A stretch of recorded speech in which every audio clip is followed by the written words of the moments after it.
Well, thank you so much, and thank you for the opportunity to talk to you tonight.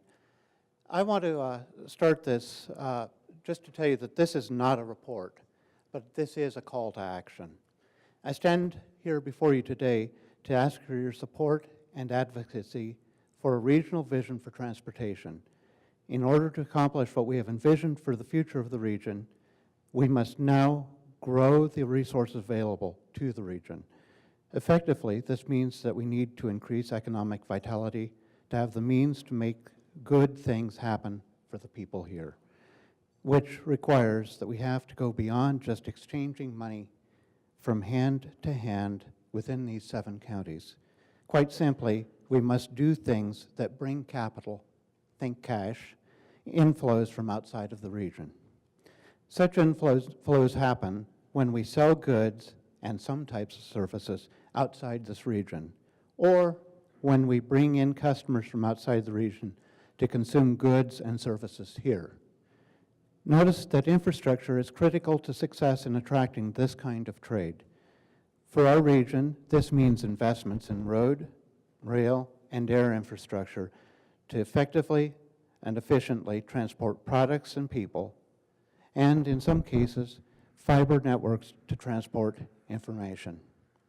There is nothing new about the recognition that transportation is crucial to economic development. We need to remember that 50 years ago, enhanced transportation was adopted as the strategy for economic development and resulted in undertaking the Appalachian Development Highway System, or ADHS. Evidence from numerous perspectives shows that this strategy has been effective, but implementation is incomplete, as people in this room well know, and work remains to be done. Further, we must adjust the strategy to address existing and future conditions. The current visioning process provides a framework for focusing our efforts, and it is towards such focus that I now turn my attention.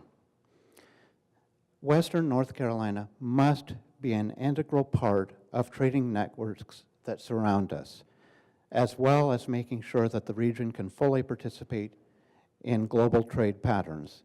These linkages need to be pervasive to ensure that the people throughout the region can readily participate in the advantages, and resilient enough to ensure against isolation based on failure of individual links, as we've seen many times with things like slides and the like.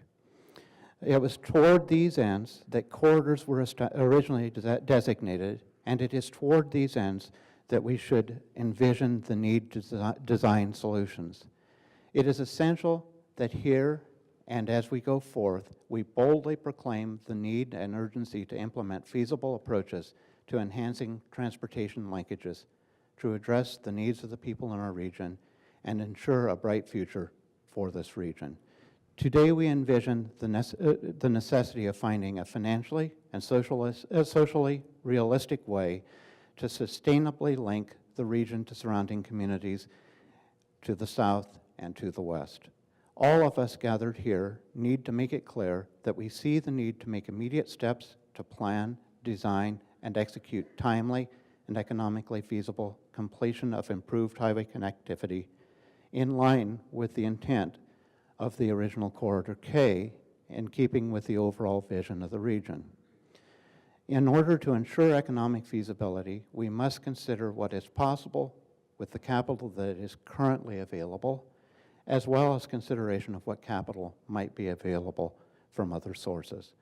In addition to highway upgrades, we also envision planning of alternative transportation capacity within the region. In general, the availability of a broad range of transportation alternatives enhances resilience, and the Western North Carolina region regularly experiences disruptions that are the result of a lack of such resilience. Let me be clear. A lack of transportation alternatives disadvantages rural regions most strongly relative to more urban settings in terms of economic development. We must strongly advocate for a full range of transportation alternatives in order to ensure that we do not fall behind in the future as we have in the past.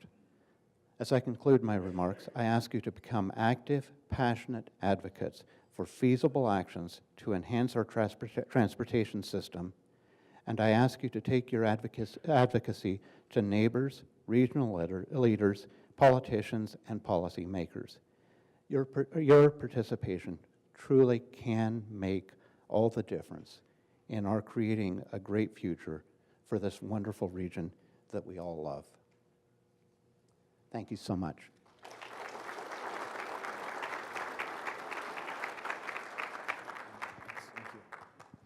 Thanks, Mike. And now we're going to get to a few questions about transportation policy, which is the knottiest problem, as we know, in a region that's so difficult to connect, as the Vice Chief talked about earlier.